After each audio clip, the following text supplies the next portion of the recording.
how does one find the balance between giving specific guidance to their people, to his or her people, or just trusting the people and giving loose guidance and just allowing them and trusting them to get the job done? How does one find that balance?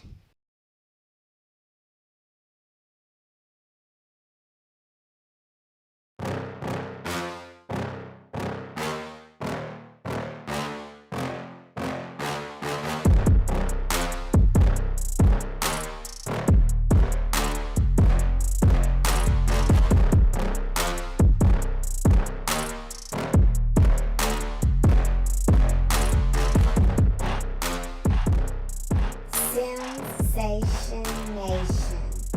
Hey, what's up, everybody? Welcome to another episode of Sensation Nation. Thank you for joining us, or thank you for returning for other episodes. If you have seen this podcast before, I have another exciting topic, something that I have been discussing and talking about for quite some time, actually. I used to bring this topic up when I taught ROTC, and it is the subject of the guarded bench. I have an individual that's going to come on and help me dissect this, reverse engineer the guarded bench a little bit, and it is Brigadier General Select Kaczor. She'll come on in a minute and kind of help me kind of walk through this. She is the former commander, as of very, very recent, the former commander of the White House Communications Agency. So thank you all for dialing in with us. And so with that, I want to go ahead and just read this excerpt to you guys before I ask her to come on and help me to discuss it. So the title is The Guarded Bench. This is two soldiers guarding a bench, BENCH. A new camp commander was appointed, and while inspecting the place, he saw two soldiers guarding a bench. He asked them, "Why do they guard it?" "We don't know. The last commander told us to do so, and so we did. We think it might be some sort of regimental tradition." He searched for the last commander's phone number and called him to ask him why he did this particular bench to be guarded. "I don't know," the previous commander before him said. "I just kept the tradition." Going back another two commanders, he found a 92-year-old retired general. "Excuse me, sir. I am now the commanding officer of the regiment, which you commanded 60 years ago. I found that you had assigned two men to guard a bench. Could you please tell me more about the significance of this bench?" The general was shocked. He responded, "What? Are they still guarding the bench? Is the paint still wet?" He had two soldiers 60 years ago guarding a bench because the bench had been painted, and he didn't want anyone to sit on wet paint. And here we are. Years and years later, the bench was still being guarded. So I'll let you guys marinate on that for a second. And while you do that, ladies and gentlemen, please welcome to the show Brigadier General Select Kaczor. Ma'am, welcome to the show. Good morning. Thank you so much. I'm excited to be here. Awesome. So after I read that, the first time I read it, I was kind of shocked. I want to know what your thoughts on this topic is. So I wasn't shocked because I've seen this, right? I've been in the Air Force now for almost 25 years. And I mentioned when we were talking before, it just reminded me of some things even I've dealt with in my own command recently. But I've jotted some notes, and just in general, things I've seen throughout my career. Sometimes we do things because the comfort of doing them, and we don't ask why. And whether it's that us as an individual, because we were told to do something, right? We salute smartly and we press on, or as a leader, we just keep doing what was done before because that's what was always done. And so I really wasn't surprised. Now I had a good chuckle out of it because I've seen a lot of, I think that story represents a lot of what I've seen throughout my career. And I will tell you, especially even in my time in WACA. WACA is 81 years old. So in my farewell speech, my change of command, I mentioned that. So that means WACA is older than the Air Force. Wow. So just put things in perspective, older than the Air Force. So that means, like many organizations, including the Air Force, we get comfortable with doing things a certain way.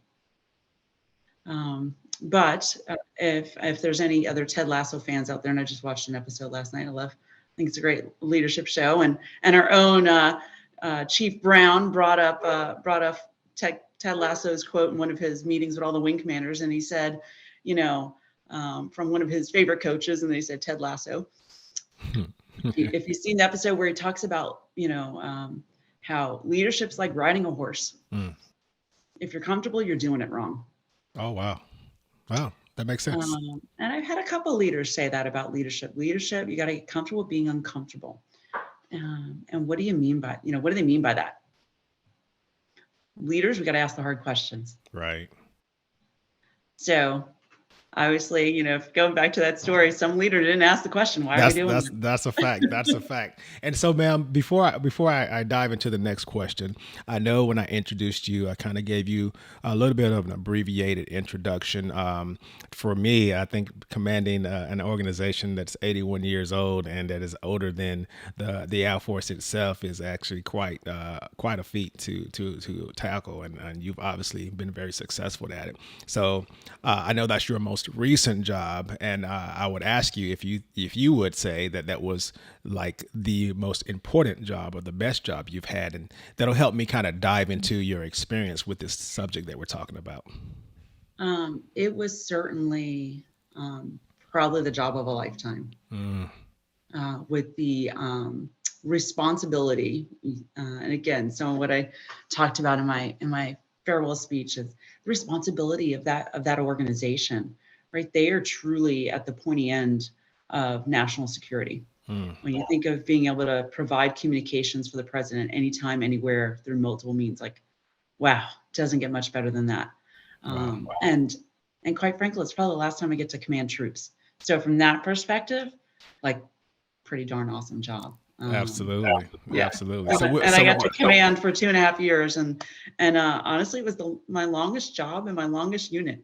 I'd never been in a unit that long, 4 years. So, it was amazing. You're probably a lot like me. I start to get very anxious and antsy after about 2 years. I'm kind of like ready for the next thing. One day I'll have to probably be still, but not today. So with a career as dynamic as yours, and you've been able to do various things at very high levels, I'll ask you in regard to this topic. Have you guarded any benches yourself, and what benches have you guarded, if that's the case? Oh yeah. Goodness, again, it gets back to being a little comfortable. We get you get the comfort in thinking that you're doing something right. And even in this job, there's a couple of times where I had to think about, is this, just because this is how we've been doing it or how I've been doing it, should I change? And it took a while to make some major changes because of that. There were some changes that were forced upon us because I took command right before an inauguration in 21. And it took me probably about a year to realize some of the things that I've been doing, because I followed my predecessor and I didn't want to enforce other changes on the team.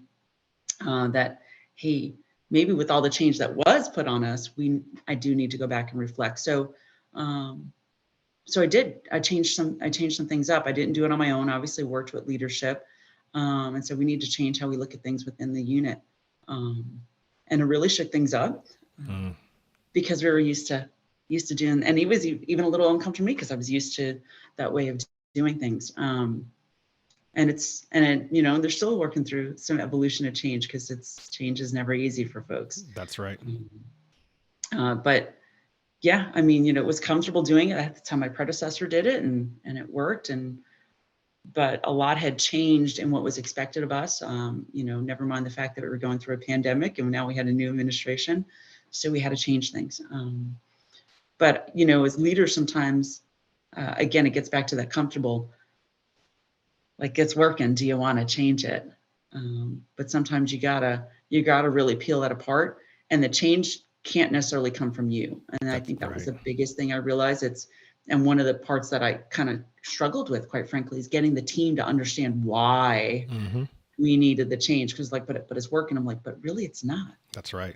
We think it's working because we're comfortable with how the process works, but the end result wasn't what we needed. And so I really had to get the buy-in from the team, and I struggled with that, to be frank, because there was a lot of rooted, like, this is how we do things. And so that's just a recent example, but I could think of different times in my career, the same thing. Like, we don't like Absolutely. change.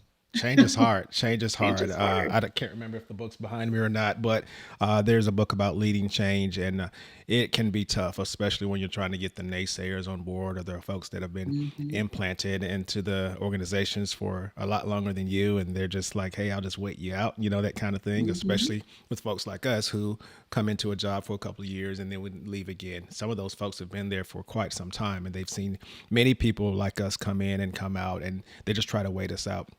Now, you Mhm. mentioned before about the why and understanding the why. I think that's important in this day and time. I come from a different walk of life. I started my career in the United States Marine Corps, and it was kind of like, you go do this, and there is Mhm. no why. And I think even the way maybe sometimes we raise our children today as compared to maybe years ago, you do this, why? Because I said so. I think as the generations change, I think we're facing the time where we kind of actually have to explain the why and give people an understanding of the why. So I'll ask you, from your perspective, how important is it to ask why with regard to guarded benches? Yeah, and I'd say it's from both perspectives. So, if you think about, let's say, from the perspective for those soldiers that guarded the bench, and to your point, Henry, like, as a Marine, you weren't allowed to ask why, but as an airman, that's kind of part of our DNA. It's our culture. So, I would expect that if that was two airmen guarding the bench, they probably would have asked why. Now, that leader might not have had a good answer. That leader been, well, because that's what we've always done. And my former team know that you do not give that to me as an answer. Okay, if that's why, we would now tell me why we've done it that way. So from their perspective, they probably should have asked why. Mm. And here's the reason why I say that. Because this is what I know about our folks. They're amazing. They're talented. They have different experience and ideas of things. And if they know the why, they're going to probably get at the end result better than what you would expected. Whereas if you get very prescriptive, guard the bench, and they don't know why, they might not actually do what you need them to do. Mm, mm. Because in this case, what was the reason? Because there was wet paint. So, for example, I think we've all heard the story of, how the different services secure a building, Secure, right? right? How Right. do Marines secure a building, right? Versus how does the Air Force? We take out a contract. So, because what is the why? What is the intent, right? That intent matters. If I don't know, am I guarding it with weapons, or am I securing the building because I actually I need to procure, right? I need to acquire. So Hmm. what's the intent? That why is important. So both from the person that needs to execute, and also from the leader, Mm. because that's your commander's intent. What is the purpose? And if you give that intent to your team or to individual, whatever scope, whoever's, they're going to get at, they're going to get after it better than you probably can envision. That's right. That's So right. That kind of is perfect segue to the next question, because now my question is kind of developing and evolving a little bit as I listen to you talk. My question was going to be, from your perspective, what are the disadvantages of blind followership? But you kind of Mhm. touched on something a little bit too, and it also makes me think about blind leadership. In my Mhm. opinion, based on what's happening to my brain right now and in my thinking, blind leadership is coming into an organization and just allowing things to continue to go on. And as you mentioned, you came into an organization and they were comfortable with their processes and they said it works, right? And from my perspective, a blind follower would continue to just do those type of things, Mhm. but a blind leader would come in and just allow those things to happen just because Mhm. it happens to work at that time. Yeah. My philosophy in the past has been, I will go into an organization, because we change organizations a lot. I will wait 2 weeks. I have a 2 week limit, and I just watch and I observe, because sometimes we also get caught up in changing things just for the sake of Mhm. changing things. But I think that 2 week observation period is very helpful to figure out what works from an external perspective. So, with that, do you see any type of advantages, disadvantages for blind leadership? and or blind followership? Well, so in the context that you put it, right, it's just allowing things to continue. I have issue with that. Because that's you're not now, in my opinion, doing your role, which is you should come in and observe. There's a reason why we're changing leadership, right? Especially and this is where the military is very different, right? You go to corporate America, you could have someone in the same job for decades, right? We change leadership for a purpose, and it's so that we have fresh eyes coming in and looking at things and asking questions. And so if you're just doing blindly moving on, to me, you're failing as a leader. My opinion. Same thing as the individual. Again, WACA was a joint unit, but I think everyone started getting used to asking why, like we expect our airmen to do, like, hey, why are we doing this? And I say that because our motto there was also make our best better. So you can't do that if you're not asking questions, you're not learning, and you're not evolving and thinking about how do we just tweaking on the edges to make things a little better. Because you think about it, oftentimes we don't change until there's a failure or a problem. That's true. Why wait for the failure or the problem to occur? Like you see the train coming right at you. Maybe you need to change tracks a little. And so it's a mindset. And so to me, if you're doing blind followership, your mindset's not where it needs to be. Because you're not thinking, you're not asking questions, you're not trying to evolve.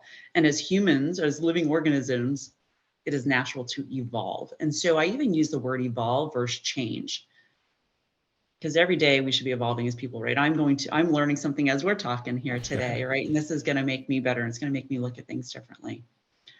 So sometimes things don't need to be transformational change or, revolutionary change. Sometimes you got to have that. That's right. But every day, if you have a mindset of, I'm going to be a little better, I'm going to make something around me a little better, that's evolving. And so the blind followership or blind leadership to me is failure, because you're not doing those things. You're not thinking critically. You're not looking how to make things a little better. That's my personal opinion.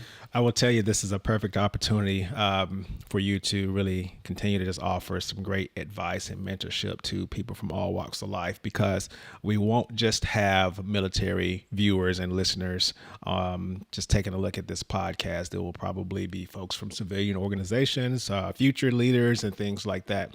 When you come into, I'll start with a command. You write your commander's intent, and usually before you even take the flag. But I know organizations, civilian organizations, they do something very similar. They write their mission statements, they write their vision statements. And in most cases, or some cases, when you get that buy-in that you mentioned before, some leaders will allow their people to help write the mission and vision statements to kind of help get that buy-in, which means now we're all vested into making sure that we get the job done. So how does one find the balance between giving specific guidance to their people, to his or her people, or just trusting the people and giving loose guidance and just allowing them and trusting them to get the job done? How does one find that balance? You got to know your people. So, know kind of their strengths, also know what potential limitations are, either individually or with the team, and where you're going to put that responsibility. But it's not easy. And I would say it also depends. It's dependent on the environment, depending on the mission, depending on the organization. But we did exactly that. And unfortunately, I was the vice before I took command, and the commander at the time was very generous and allowing me to just kind of learn and get all that information from the team and building my strategic vision for the team, so that as with them, of where do we want to go and what is the intent. So we did it together. So it wasn't just what was coming out of my head, and then letting them move out and continue to vector and shape things. But it doesn't always go perfect, right? You can give intent and you think they got it, and then you find out it's, oh no, we're completely on a different path than what I thought we'd go. And sometimes it winds up even being better. But sometimes things can completely go off the rails from what you thought you had told the team. So if you can, if you allow me, I'll share the little story I told you that kind of happened to me about 6 months into command. So to command in January, in the middle of COVID, By that summer of 21, things were getting to where people could maybe gather outdoors. And so we wanted to have like an open house for families. We had people that hadn't within the organization hadn't met. We have, we're a very large, diverse organization spread out all over the DMV area. Wanted to bring everyone together. So that was my intent. Let's have a great setting where we can bring our families in, help them understand our mission, get to meet each other, right, and build some camaraderie and just good times. That was the big picture intent. And so then I gave some additional guidance to your point, right? I had a vision for what I'd like to do based on some previous experience that, mind you, the team did not have, right? So they're not in my noggin. They don't have context of what I'm going to describe to them. And I said, wouldn't it be great if we had a petting zoo with equipment, right? And the kids could see the equipment and understand it, and they can go around and maybe, learn it and touch it and all that kind of stuff. So that was some guidance that I gave. So hearing that, what did you visualize when I said a petting zoo with equipment? So I visualize you having some equipment out on display for people to come in and take a look at individual items and maybe mess around with them, kind of touch them and feel them and things like that. Yeah, that's what was in my head too, because in military units, we often do that. And so to your point, right, you have a group of mixed folks, or I had military and civilian in this planning meeting. So what we got was a petting zoo with animals and and then like stacked displays of equipment. So they heard 2 discrete requirements, not one. Right, because I said petting zoo with equipment, and so they heard 2 requirements. Oh gosh. Now they met my commander's intent. My commander's intent was bring families in, right? Show them what we do, have them have a good time. They totally met the intent. Oh gosh. And oh, by the way, the kids loved it to the point where we did it 2 years in a row. And I don't know if the current commander is going to do it this year, but it's kind of an expectation. Like, are there going to be bunnies and rabbits and goats and ponies to ride on the compound? Oh gosh. I did not expect that. Yeah. So we had a physical, so with a couple weeks in, getting an IPR, the team briefed me and they're like, so we're gonna have miniature ponies. And then there's going to be ponies for them to ride on. There's going to be some goats. They said we couldn't get the llamas. And I'm sitting there in the meeting going, like, are these code names for my equipment or what's going on here? And I'm like, okay. And they're like, yeah, the kids are going to love it. I'm like, yeah, that sounds great. I'm like, okay, who thought about this? And they're like, you did, ma'am. I'm like, I did. I don't remember half the stuff I say, but okay. And then it was. That's funny. That is man, hilarious. you said you wanted a petting zoo. And I'm like, oh my goodness. My gosh. Okay. So communication. Again, they met my intent. Wow. So to your point, right? They totally met the intent. And I gave them actually really a lot of flexibility, a lot of leeway. Now, it didn't go off the rails in a bad way. It was just very different than what I mentally, right? I visioned in my noggin. But it totally met intent and actually was a great success. So point in telling that story, 2 points. One, as leaders, communication. So just because we are transmitting doesn't mean they're receiving exactly what we transmit. That's right. That's right. Because that's that context. And so how much detail do you give them? And I get back to, it depends. Do you have very specific expectation? Then you better give more detail. That's right. If you don't, and you want them to use their creativity and their vision and their experience to drive forward, then give them that flexibility, right? But communication is important. So that vector check, because needless to say, I would have been very surprised that morning had I shown up and seen ponies on our compound. So then those vector checks. So, communication's critical. That's awesome. I not only did I enjoy a good laugh, but I learned something from it because, as you mentioned, communication is key. And number 2, we all come from different walks of life.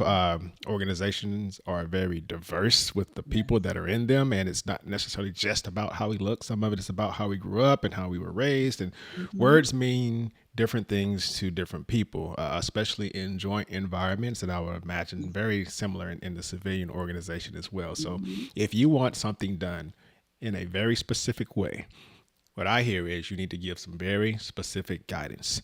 If Yeah. you want something done and you want the art to be able to come to the forefront and you all can do it how you want. I would like to see something generally like this.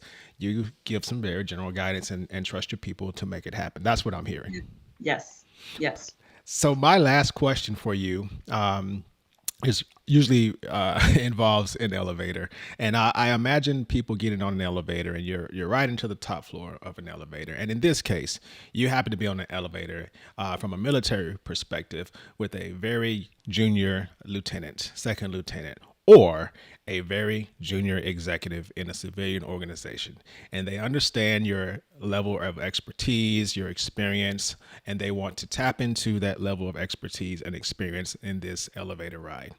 What advice will you offer to any of those individuals if they were to ask you, ma'am, how do I, as a up and coming leader, avoid having my people guarding wet paint? Ask lots of questions, right? Gets back to communicating. And so this is one thing I've learned in, doing this for a long time is people like when you ask them about what they're doing. And it makes them think, because then they start going, yeah, why am I doing this? Why am I guarding that bench? Why am I doing it this way? Because it makes them to start think, because otherwise we do things, and very much so in the military. And I've even seen this in corporate America, because I was on that side of things before I joined. We train to processes, right? We love our processes. And so you just get used to do it. And sometimes it is muscle memory, especially in the military, right? We train for that muscle memory. And so, which means that we're not really consciously thinking about the things we're doing sometimes. So what happens now when someone asks you a question? It makes you consciously think about it. And then you start, again, back to what we were just talking about. You might start to have a conversation. I like to have full duplex conversations. Mm-hmm. You start to see things from other people's perspective and think about things, right? That thinking, that critical thinking, and we talk about this a lot in the Air Force, that happens when you start to ask questions, whether it's you yourself, hey, why am I doing this? Or now that's why I love having lieutenants around, because lieutenants are allowed to ask. They would expect them to ask tons of questions. We brought our first second lieutenant to walk last year, and she's doing exactly that. She's doing great. She's asking a lot of questions, like, why are we doing this? And sometimes the NCO is like, well, I'm not sure, because that's what I was told to do. I was told to guard the bench. And so ask questions. And it shouldn't matter what your rank is, shouldn't matter what your position is. Ask the questions.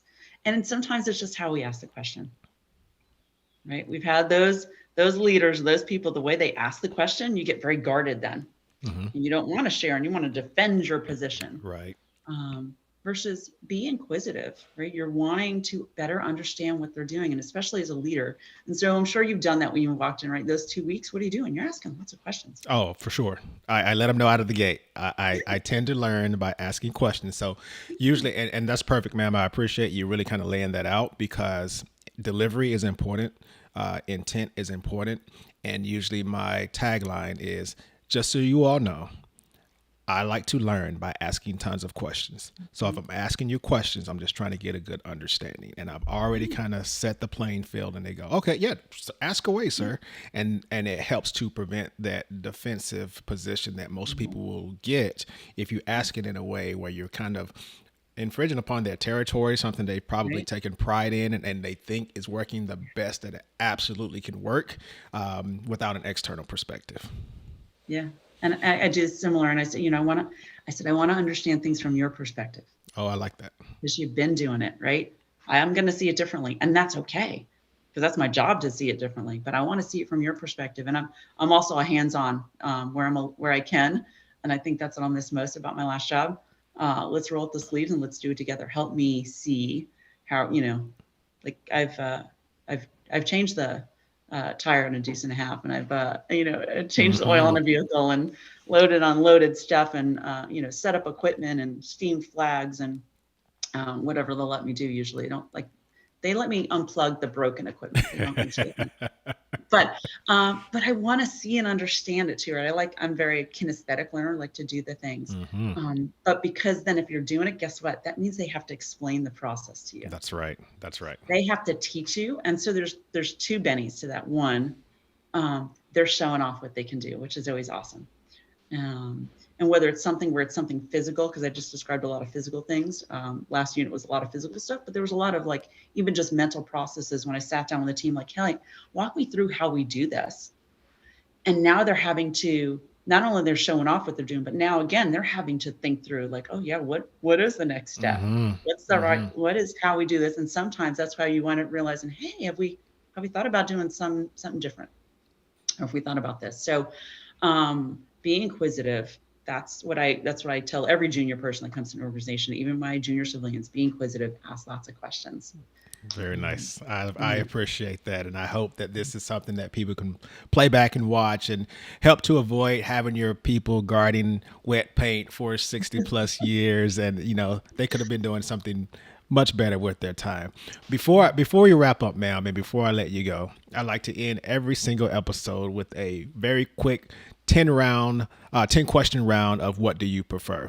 I'm going to ask you 10 questions, and it's very simply, you just tell me, I'll give you two choices. You tell me which one you prefer. So are you ready? All right, let's do it. All right. Question number one. When it comes to tea, do you prefer sweet or unsweet? Unsweet. Where are you from? New York City. Okay. Okay. But Got I it. went to college in the South, so, you know, I know how to make me some sun tea. I got it. Number two, greatest boxer, Ali or Tyson? Ali. Movies. Number three, Star Wars or Game of Thrones? Star Wars. Number four, fitness, treadmill or track? Track. Number five, libations, and none of the above is quite okay. If you had whiskey, would you prefer it neat or on the rocks? Ooh, I don't really drink whiskey. Or a drink of your choice? Okay, on the rocks. On the rocks. Number six, work. Do you prefer telework or in the office? Oh, I'm an in-your-face type person. Travel. I know the answer to this one, I think. Would you prefer a cruise or all-inclusive? All-inclusive. Oh, I'm going on an all-inclusive cruise in 5 days. Very nice. Very nice. Number eight, villains. Joker or Darth Vader? That's a hard one. You picked my two favorites. I know. Probably Darth Vader. Okay, Darth Vader it is. Number nine, music. Live music or recorded music? I like live music, but without the crowds. Oh, I like that. Last but not least, number 10, chicken wings. Do you prefer flats or drumsticks? Oh, drums. Drums it is. Yeah. Ma'am, thank you for playing along. And first of all, I want to simply say thank you for your time as well. I know your schedule is busy, but I actually just want to say how much I appreciate you coming on to just kind of talk to the people and just educate us, not just them, but us, me included, on what it means to just communicate effectively. Make sure you communicate your intent to the level of results that you expect, and just try to help our people avoid having their people guard wet benches. Any final thoughts you want to leave with the audience? So I'd say first, thank you for this opportunity. This is just amazing. As we talked in the beginning, I've been following you, so I appreciate that you offer these just leadership opportunities and life lessons, and it's exactly about that for our folks listening in. Always be looking at ways to just get different perspectives, whether it's through a podcast like this, reading a book, talking to someone. You should always be learning. So again, I learned a lot from our discussion today. So thank you for that. And I just encourage your viewers to continue to doing the same. They're doing the right thing by listening to your podcast. So thanks for that. Thank you, ma'am. And congratulations on your selection to Brigadier General and the new jobs that are soon to be coming very quickly. So ladies and gentlemen, thank you for your time. Thank you for tuning in. Until next time on Sensation Nation, I'm out.